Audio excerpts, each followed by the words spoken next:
اب آپ اندازہ لگاؤ, اس میں تم کہو کہ فلسطین کے لیے ہمارے حکمران آواز کیوں نہیں اٹھا رہے؟ وہ بھائی جو گٹر کے ڈھکن کھا کے بیٹھے ہوئے ہیں, آپ کیا سمجھتے ان میں اتنی پاور ہوگی کہ وہ اسرائیل سے لڑیں گے جا کے؟ یہ گندا سڑا ہوا نظام, اس میں تو دو چار کوئی اچھے آ جائیں تو بس ان کی سیوا کر لیا کرو بیٹھ کے. ہم بھی تلاش کر رہے ہوتے ہیں, اچھے لوگ بھی ہیں الحمدللہ, لیکن ان کے ہاتھ پاؤں بھی بندھے ہوئے ہیں. ابھی الحمدللہ کوئی اس میں حرج نہیں ہے, سندھ کے جو ابھی موجودہ گورنر ہیں, کیا نام ہے ان کا, بڑے اچھے آدمی ہے کامران ٹیسوری صاحب, میں پرسنلی ان سے ملا ہوں, علماء کی ملاقات, بہت نر قسم کا آدمی ہے وہ. لیکن بھائی اس سسٹم میں ہاتھ پاؤں ایسے بندے ہوئے ہیں, آپ ایک لمٹ تک جا سکتے ہیں, اس سے آگے آپ بولو نہیں جا سکتے. مذہبی امور کے وزیر سے ہماری ملاقات ہوئی, ہم نے کہا حضرت یہ صحیح کر لیں, انہوں نے کہا بھائی مجھے پہلے سے آگے بتا دیا گیا تھا, اس سے آگے بڑھنے کی کوشش کی نا تو بڑے بڑے اژدہے بیٹھے ہوئے ہیں, وہ مذہبی امور ہی کے اژدہے ہیں, پرانے وزراء ہیں. انہوں نے بولا اگر زیادہ سسٹم ٹھیک کرنے کی کوشش کی تو آپ کو اپنی ریپیئرنگ دوبارہ آپ کو کھول کے دوبارہ جوڑنا پڑے گا اپنے آپ کو, اتنے خراب ہو جاؤ گے آپ. پورا یہ جمہوریت کا نظام نہیں بھائی. سعودی عرب میں اگر ایک گڑبڑ کہیں ہوتی ہے, ذمہ دار کون ہے؟ بادشاہ. وہ کہتا ہے میرا کنٹری ہے, بادشاہ کتنا کھا لے گا یار, ایک آدمی کتنا کھا لے گا, بناتا بھی تو ہے نا. آپ کو جب پتا ہو نا یہ میرا گھر ہے, میں 5 سال کے لیے ہوں یہاں پہ, یہ میرا ہے, تو آپ کھاؤ گے بھی تو, لیکن اس گھر کو بناؤ گے بھی آپ. یہ جمہوری نظام نہیں چل سکتا بھائی. اگر آپ اس سے جان نہیں چھڑا سکتے تو کم از کم صدارتی نظام لے آؤ نا. کسی حد تک پاور ایک شخص کے پاس تو جائے, اس کو تو پکڑے آدمی. ابھی پھر وہی گیم جناب تشریف لے آئے ہیں, اب پھر نواز شریف, پھر مسلم لیگ, پھر پی ٹی آئی کا دوبارہ پھر دھرنے ہوں گے, پھر عمران خان کو دیکھیں گے ہم, پھر نواز شریف کو دیکھیں گے, پھر ہم زرداری کو دیکھیں گے. ہماری قسمت میں یہی رہ گیا میرے بھائی. ایک بندہ لے آؤ تمیز سے یار, اس کو بولو یہ سب تیرا ملک ہے, بس کتنا غلط کر لے گا, کچھ تو صحیح بھی کرے گا نا. بے شک وہ آمر ہو, ڈنڈے کے زور پہ آ جائے یار. تو جو آپ کا گندا سیٹ اپ چل رہا ہے نا, یہ باہر والوں نے مسلط کیا ہوا ہے آپ کے اوپر. سعودی عرب میں اگر جمہوریت ہوتی نا تو یہ حال ہم حج عمرہ بھی تمیز سے نہیں کر سکتے تھے. ہر وقت ڈر ہوتا کوئی بم نہ پھٹ جائے یہاں پہ. روزانہ اطلاعات آتی, عمرے کے دوران, حج کے دوران اتنے حاجی دنیا سے تشریف لے گئے بم دھماکے کے نتیجے میں. تو یہ نظام صحیح نہیں ہے جو ہمارے کنٹری میں چل رہا ہے. اس میں یہی ہوتا رہے گا, اکھاڑ پچھاڑ, وہ آ گیا, پھر وہ آ گیا, پھر وہ آ گیا, پھر وہ آ گیا. اللہ ہی جانے نتیجہ کیا نکلے گا.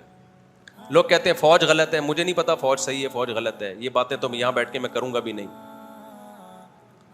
فوجیوں سے بولو, وہ بولو کہ اگر ہم اس کو چھوڑ دیتے تو وہ تو بیچ کے کھا گیا تھا, ہم اس کو چھوڑ دیتے تو وہ بیچ کے کھا گیا تھا. کچھ ثبوت بھی ہوتے ہیں ان لوگوں کے پاس کہ واقعی بیچ رہا تھا. اب اس کی تحقیق کون کرے گا بھائی؟ پھر ایک نئی جنگ چھڑ جاتی ہے. کچھ کہتے ہیں فوج کرپٹ ہے, کچھ کہتے ہیں پی ٹی آئی غلط ہے, کچھ کہتے ہیں نواز شریف غلط ہے. اور افسوس اس پر ہو رہا ہے ابھی فلسطین میں کیا کچھ ہو رہا ہے, اس میں بھی یہی کلپ چل رہے ہیں. تو اس جنجال سے آپ نکل سکتے نہیں ہو. اس لیے پاکستان میں تو میں کہتا ہوں بھائی, گورنمنٹ پہ جو بھروسہ کر کے یہاں رہ رہے نا, اس سے بڑا دنیا میں کوئی بے وقوف بولو نہیں ہے. آؤ, اور جو باہر نکل سکتا ہے نا, باہر اچھی جاب مل رہی ہے, ایویں باہر نہ بھاگو. بلا وجہ بھاگ گئے تو لوگ سمجھتے ہیں وہاں کو سونے کے نوالے مل رہے ہیں. قابل لوگوں کے لیے باہر ملکوں میں جگہ ہے, بیکار لوگوں کے لیے اور زیادہ عذاب میں آ جاؤ گے. یہاں کم از کم کسی ہوٹل کے باہر جا کے کھڑے ہو گئے نا اللہ کے نام پہ, ایک نہاری وہ 10 نہاریاں کھلا دے گا. باہر جا کے کچھ بھی نہیں ہے اور آپ کے کوئی ریلیٹو بھی نہیں ہے تو بڑی مصیبت میں ہو. وہاں میں نے بھی مسقط میں چائے پی, ناشتہ کیا نا, کتنے پیسے کہتے ہیں 300 سکے, 300 پیسے. بڑا خوش ہو گیا, 300 صرف پیسے. پتا چلا وہ 300 پیسے یہاں کے 300-400 روپے بن رہے ہیں. سمجھتے ہو کہ نہیں سمجھتے؟ تو ایک ایک چائے تمہیں پتا چلے گا. تو وہاں کوئی ہے قابلیت, کوئی ہے صلاحیت تو پھر ضرور جاؤ, بلکہ فائدہ ہوگا. ڈالر بھیجو گے یہاں پہ تو ملک کو بھی فائدہ ہوگا. خیر کہاں سے کام, جلدی جلدی کلابازیاں کھا کے جاتے رہتے ہیں. جلدی سے بات کو سمیٹ کے ختم کروں میں. تو میرے بھائی بات یہ چل رہی تھی کہ جو خدا کے منکر ہیں نا, جو آخرت کے منکر ہیں, وہ اللہ کی نشانیاں صبح و شام دیکھتے ہیں, مگر اللہ سے ان کا کوئی ریلیشن بولو نہیں ہوتا. اللہ یہ چاہتے ہیں کہ جب میری نشانیاں دیکھ رہے ہو نا تم صبح و شام, تو مجھ سے کیا کرو, محبت کرو. 2-3 منٹ میں بات کو سمیٹ کے ختم کرتا ہوں. مجھ سے محبت کرو. آپ کہتے ہیں کیسے کریں محبت, کیا کریں, کیا کرنا پڑے گا اس کے لیے ہمیں؟ بھائی آپ کو 2 کام کرنے پڑیں گے. برائیوں کو چھوڑنا پڑے گا اور اللہ کا نام کثرت سے زبان سے لینا پڑے گا. میں بتا رہا تھا اللہ کا ظرف بہت بڑا ہے. بڑے سے بڑے سیٹ کو چھوٹی سی گفٹ دو تو وہ یوں لے کے رکھ لے گا, لیکن حدیث میں آتا ہے جو اتنا طاقتور بادشاہ خدا ہے, جب کوئی بندہ شدید پیاس میں پانی پی کے کہتا ہے نا الحمدللہ, اللہ کا شکر ہے, تو اللہ اس سے خوش ہو جاتا ہے. یہ کتنا چھوٹا سا گفٹ ہے, بلکہ گفٹ ہی نہیں ہے نا, آپ نے مان لیا کہ یہ مجھے کس نے پلایا ہے, میرے اللہ نے. اللہ تیرا شکر ہے. کافر یہ کام نہیں کرتا, ہندو یہ کام, وہ پیے گا اور سیراب ہو جائے گا اور ایک رپورٹ پیش کرے گا کہ شدید پیاس میں اتنے گلاس پانی پینے سے پیاس بجھ جاتی ہے, اور جب پانی ہماری باڈی میں جاتا ہے تو بلڈ کو یہ فائدہ ہوتا ہے اور یہ چیزیں ہوتی ہیں. اس سے پتہ چلتا ہے کہ واٹر ہماری صحت کے لیے بہت مفید, اور مزید رپورٹ پیش کرے گا کہ اس کمپنی کا پانی پیا کریں, اس کمپنی کا پانی نہ پیا. اس سے آگے نہیں بڑھے گا. مسلمان کو جب پیاس لگتی ہے اور پانی پیتا ہے تو کیا کہتا ہے, الحمدللہ الذی اطعمنا وسقانا, کھانا کھاتا ہے پانی پیتا ہے, تمام تعریفیں اس اللہ کے لیے ہیں جس نے ہمیں کھلایا. شدید بھوک میں کیسا مزہ آتا ہے. تبھی میں کہتا ہوں روزے رکھا کرو, افطاری کا بڑا مزہ ہے. جب دسترخوان پہ انسان بیٹھتا ہے نا, اللہ کے لیے بھوکا پیاسا ہو کے جب بیٹھتا ہے, کتنا مزہ آتا ہے. اس کھانے کی میں الگ ہی روحانیت ہوتی ہے. ہمارے ایک دوست پشاور میں, بوڑھے آدمی, گپ شپ ہو رہی تھی ان سے. اب تو لوگ آٹو پہ آ گئے, میں کہیں بیٹھتا ہوں تو آٹومیٹیکلی 4 شادیاں شروع کر دیتے ہیں, میں نہیں بھی چھیڑ رہا ہوتا شروع. تو میں وہاں بیٹھے ہوئے بزرگ سفید داڑھی والے, روس کے دور میں افغانستان میں بڑا جہاد کیا انہوں نے, تو کسی نے بات چلا دی کہ جی 4 شادیاں ہوں, بابا جی آپ بھی 4 شادیاں کرو. تو انہوں نے کہا مولوی صاحب مزہ اللہ نے خدا کی قسم صرف 2 چیزوں میں رکھا ہے. ایسے جذبے کے ساتھ کہا نا انہوں نے کہ ہم اپنے آنسو نہیں روک سکے, اتنے جذبے کے ساتھ. انہوں نے کہا ایک اللہ کی راہ میں لڑنے میں, جب خدا کے لیے انسان لڑتا ہے نا اللہ کی راہ میں, وہ منظر ہی الگ ہوتا ہے.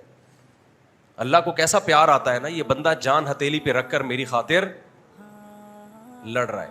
اور دوسرا کہا جب شدید بھوک اور پیاس میں افطاری کا دسترخوان لگاؤ, اس وقت جو کھانے میں مزہ آتا ہے وہ مزہ, اور اللہ کی راہ میں لڑنے میں مزہ, اس کے علاوہ دنیا کی کسی تیسری چیز میں مزہ نہیں ہے.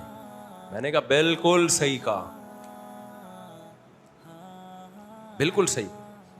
تو افطاری میں بڑا مزہ ہے, کیسا مزہ آتا ہے بھوکا پیاسا. ویسے بھی آپ بھوک پیاس میں کھاؤ, وہ روحانیت تھوڑی آتی ہے, اس میں روحانیت تھوڑی آتی ہے.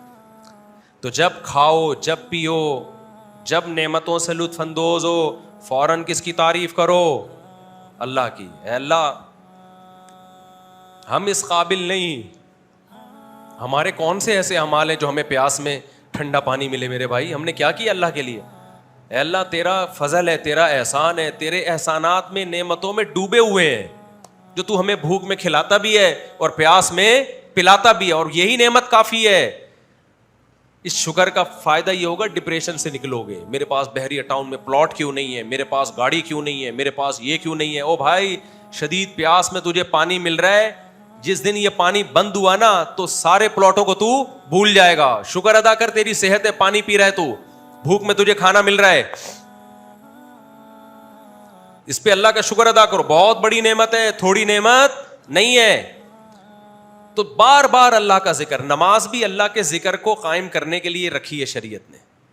اللہ کو پتہ ہی ہے ویسے تو میرا نام لیں گے نہیں, کم بخت, ہر وقت دکان میں, پان میں, گٹکوں میں اور باتوں میں لگے رہیں گے کہ پی ٹی آئی نے یہ کر دیا, عمران خان جیل میں یہ کر رہا ہے, تو نواز شریف دوبارہ آ گیا تو اب یہ ہوگا. یہ ہر وقت اسی میں لگے رہیں گے.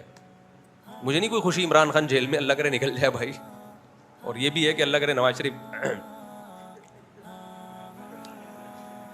آگے. میں بریک لگ, ہو سکتا ہے اس کا مطلب وہ دوبارہ وزیر اعظم بن جائے, میں یہ کہنا چاہ رہا ہوں. یہ بھی ہو سکتا ہے کہ میں یہ چاہ رہا ہوں کہ واپس چلا جائے, یہ بھی ہو سکتا ہے, کچھ بھی ہو سکتا ہے. لیکن میں ایک بات مانتا ہوں, بھائی نواز شریف آ جائے یا عمران خان آ جائے, جو بھی آئے آئے پاور میں, پاورفل آدمی آئے, ایک طاقتور آدمی آئے تو, اور جو بھی آئے نا اس سے اتنی نفرت نہ کرو جتنی ہم کر رہے ہیں. دیکھو جب تک کوئی وزیر اعظم نہیں بنے نا, وہ ایک سیاسی لیڈر ہے, جو مرضی کرو. جب بن جائے تو ملک کا فائدہ اسی میں ہے کہ سب مانے اس کو, چاہے وہ عمران خان ہو, چاہے وہ نواز شریف ہو, چاہے وہ زرداری ہو. جب بن جائے تو پھر اسلام کے حکام کیا ہو جاتے ہیں, چینج ہو جاتے ہیں. کیونکہ اگر ملک کے حکمران سے آپ کو لگاؤ نہیں ہوگا, میں نے عربوں میں دیکھا ہے جتنے مرضی ہوں کوئی اپنے بادشاہ کے خلاف ایک لفظ استعمال نہیں کرتا. جو غلط پالیسیاں بادشاہ کی ہوتی ہیں, علماء بادشاہوں سے بند کمرے میں ملتے ہیں, محبت سے ان کو سمجھاتے ہیں, اس سے خیر پیدا ہوتی ہے. یہ نظام اگر سعودی عرب میں ہونا کہ جو بھی بن رہا ہے دوسرا آگے ٹانگیں کھینچ رہا ہے, لانتے کر رہا ہے, تو اپنی زبانوں کو کنٹرول کرو میرے بھائی, اس سے ملک کو کبھی بھی فائدہ نہیں ہوتا.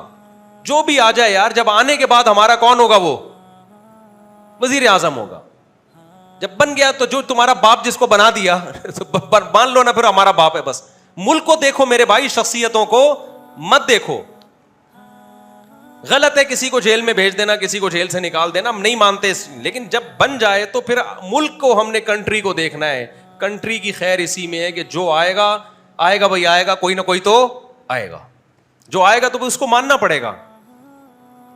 ورنہ ملک تو اگر سارے اسی طرح خلاف ہو جائے